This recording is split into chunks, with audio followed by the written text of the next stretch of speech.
All righty, so Joe Biden's affordability mess has really become Donald Trump's affordability solution, and that's the subject of the riff.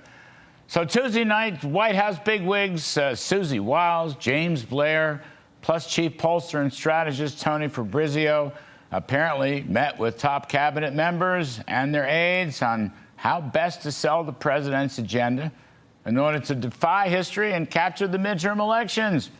And according to reports, the number one conclusion was that the economy is the number one issue. Well, gee whiz, I could have told them that, free of charge. I do it here every night. Been saying it for over 4 decades. But there's a lot of doom and gloom about a bunch of phony polls and fake news from left-wing media.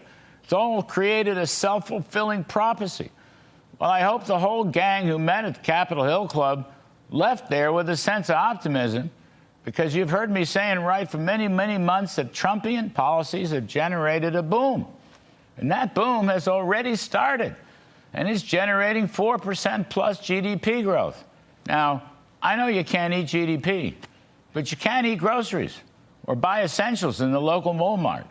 So here's the key point. Take-home pay is rising. It's turned the corner upward. NEC Director Kevin Hassett keeps telling folks that already wages, less inflation, are up about $1,400, and they're going to keep on rising. What we've learned is that business tax cuts and deregulation benefit the wage earner first. Stands to reason. A healthy business is necessary to not only hire workers, but also to give them raises.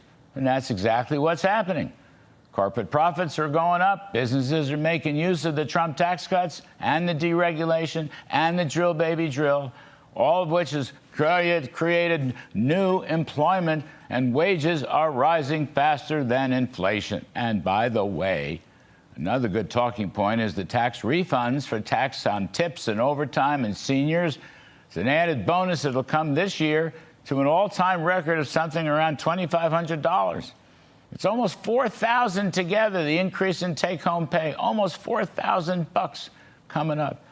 And gasoline has dropped below $3, and it's going to fall much more after the Iranian war jitters come to an end. Talk about kitchen table.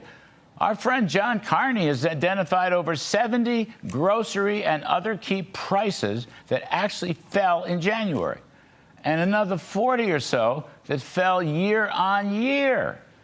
My favorite is eggs, at nearly 35% drop.